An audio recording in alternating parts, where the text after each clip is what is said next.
you for joining me for another Sunday Afternoons with Reverend Lucretia. I'm so glad you're here. So the name of today's talk is Giving In versus Giving Up. And the song is You Raise Me Up by Josh Groban. If you would like to listen to the song before you hear the talk, just go ahead. It will be in the link down below.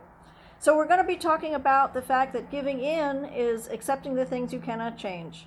And giving up is walking away from all of the possibilities. Accepting the things you cannot change means to coming to a place of surrender. Stretching hurts. When we accept challenges, sometimes we have to grow, and that's not easy. It's kind of like childbirth. It's excruciatingly painful, but then you have the baby. So we're going to acknowledge the truth, cooperate with reality, letting go of the lies that we tell ourselves, and having faith. John 8:32 says, "Then you will know the truth, and the truth will set you free." It's about accepting reality, living in the truth, overcoming obstacles, and growing from challenges. So how do you know if you're surrendering or if you're giving up? In an article by Tama Richardson, she says, surrender is bringing peace. It leaves the door open for hope, change, and new perspectives. It is accompanied by a sense of relief, whereas giving up feels hopeless and like a defeat. Giving up feels intense and extreme because it is a black and white solution. Surrender is an intellectual decision made over time after careful consideration. Giving up is usually fueled by a strong emotional reaction. Surrendering is the stepping to the side so the universe can work its magic, and giving up says, I don't believe in magic or miracles. Sometimes when we surrender, the solution just floats into our lives, she says. I think that's a great way of putting it. If you don't get what you want, surrendering allows room for something else, something wonderful to enter in the place of what you originally desired. Admitting you don't have the answers could be another way to resolution. Giving up shuts down all new possibilities. Surrendering may just be a timing issue. It may just be that it's not time for whatever it is that you have to come true. Giving up is forcing a solution. It says, I want what I want when I want it, and it's now or never. We need to remember to turn everything over to God. The opportunities will exceed our wildest expectations when we do that. We're going to be talking more about turning everything over to God. So Mark Coburn, he's one of those hero stories, overcomer people. He had a tragic accident and he totally remade his life into something new. He says, when you have a dream, never give up because you never know what tomorrow is going to bring. In 2009, when he was 40 years old, he had a full-time job. He liked to race, do triathlons. He liked to go canoeing. He was a paragliding pilot, and he had a tragic accident. He hit a crosswind. He said you can't see them or touch them or feel them, but all of a sudden your canopy collapses. And he said he hit the floor from 40 feet. The canopy reinflated and dragged him, and he said it was like tumbling in a washing machine. He couldn't get up, and he couldn't move his legs, and he said when he was on the ground, he felt like he was Velcroed to the floor. He was airlifted to the hospital. It was one of the best hospitals in the country. It turns out he did have a broken back, but he said he started a brand new life. His vertebrae were fused with pins. He lay in the hospital bed for 94 days, where he was totally paralyzed, just counting the tiles on the ceiling. But he said, I never gave up. I knew in my heart I'm going to pass away anyway. This is just a new challenge. So the one group of muscles that did work were his quads. So he was able to get on an exercise bike and turn the pedals, even though he still wasn't able to walk. When he left the hospital after 6 months, he said, I focused on what I could do. I didn't worry about what I couldn't change. The disability was always going to be what it was going to be. He started cycling with the Academy for Disabled People, and he was taught how to have a new life. In another 6 months, it dawned on him that he was 2 years away from the London Paralympics, but he says at that point it was just a thought. His dad, that people call Mr. Nice Guy, said, if you have a dream, never give up, son. If you want your life to change, you must change. A friend told him he thought that he should train for the Paralympics because he had so much power and endurance in his legs.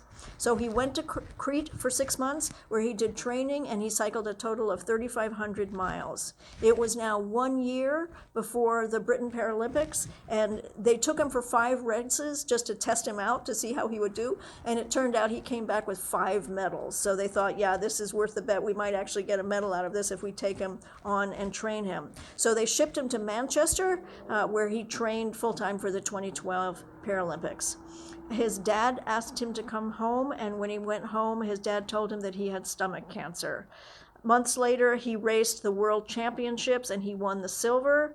3 months later, he raced in the World Track Championships.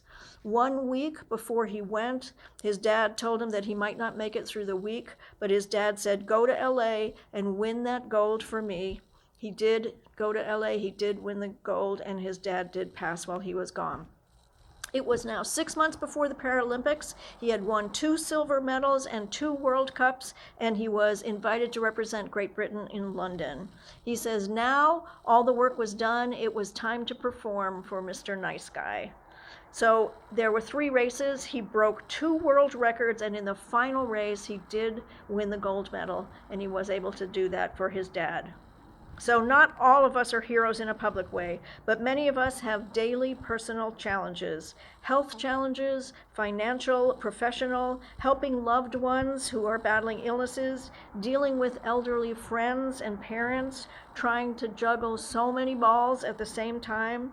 There are days for many of us when we wake up hurting physically or emotionally or spiritually, and we say, can we make it through the day?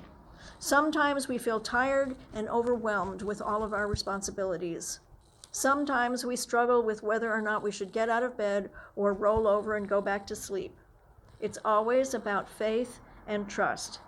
Sometimes it's just about getting our second wind.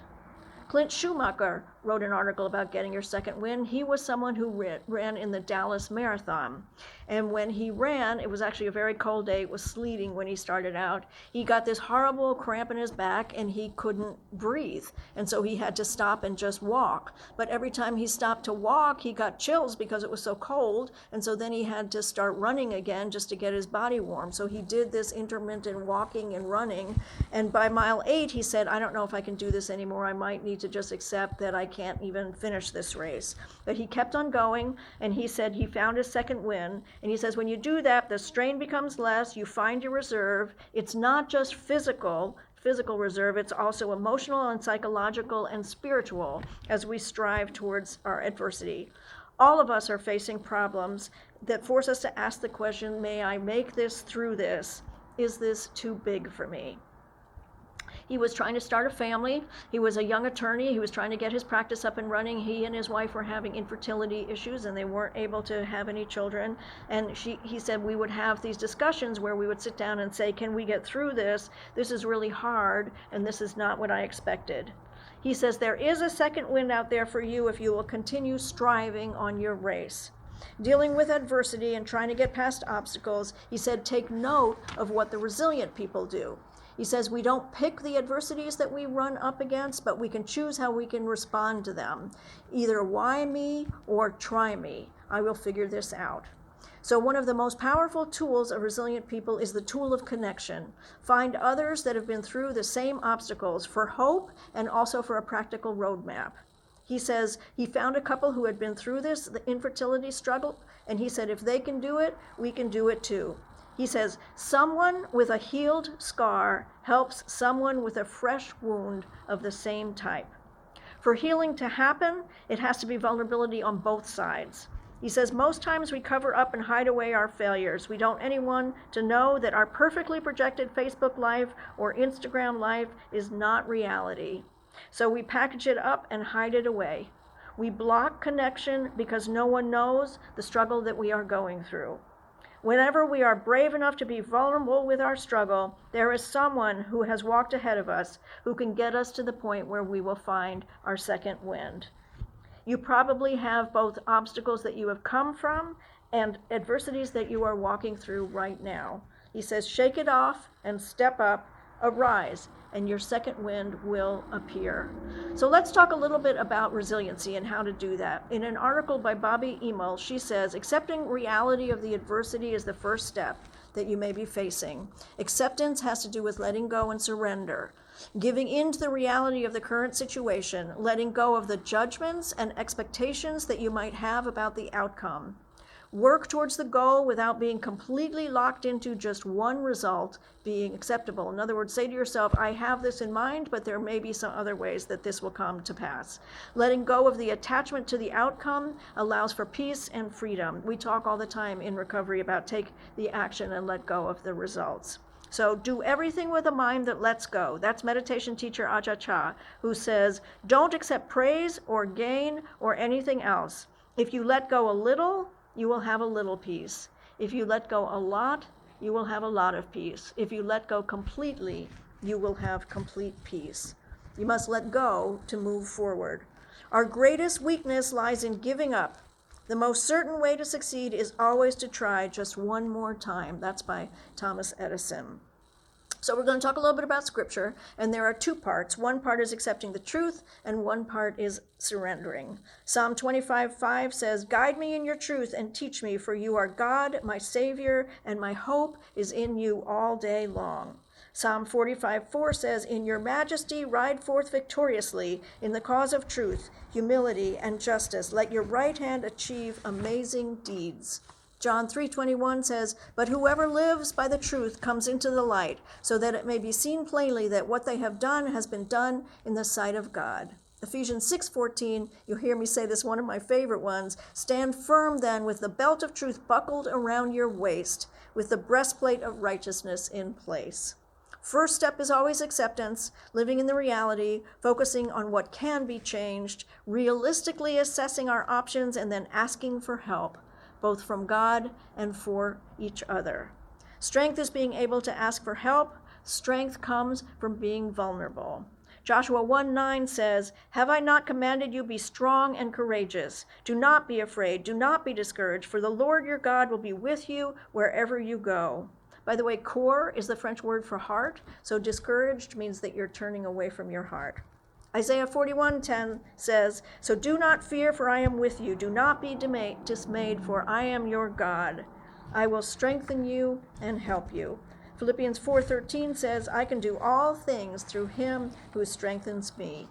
So the metaphysical definition of an overcomer is one who recognizes the truth of his being and is renewing his mind and body and affairs by changing his thoughts from the old mortal beliefs to the new as he sees them in divine mind. He demonstrates the divine law not only in surface life, but in innermost consciousness. Spiritual power, mastery, and dominion are attained by the overcomer. Confucius said, our greatest glory is not in never falling, but in rising every time that we fall. So Sam Shoemaker, those people that are in recovery have heard of Sam Shoemaker. He is a very significant force in the forming of all of the principles of AA. He was an Episcopal minister. I've talked about him before. He has several books that I recommend about how to be in touch with the higher power and how to make yourself spiritually aligned. He says, one does not need fully to understand God. He can surrender as much of himself as he can to as much of God as he understands.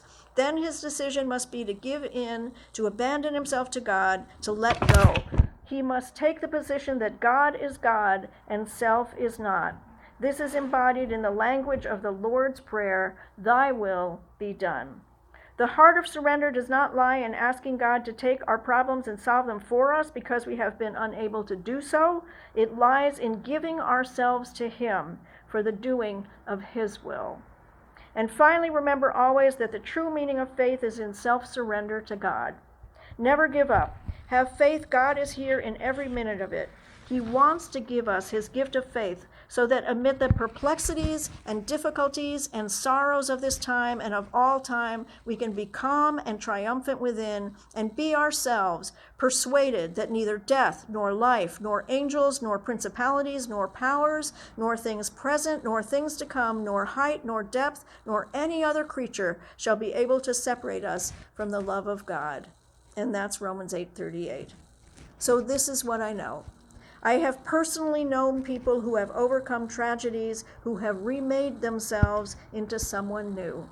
And people who are going through long, hard, daily struggles, who have been repeatedly knocked down, who get up again. People who get out of bed over and over and over when they would be justified in resigning themselves to merely surviving instead of thriving. I believe in the power of the human spirit to overcome enormous obstacles, to reach into the depths of our souls, to believe in possibility, to affirm that growth hurts, but a commitment to stretching ourselves in new ways courses us to evolve into the people God wants us to be.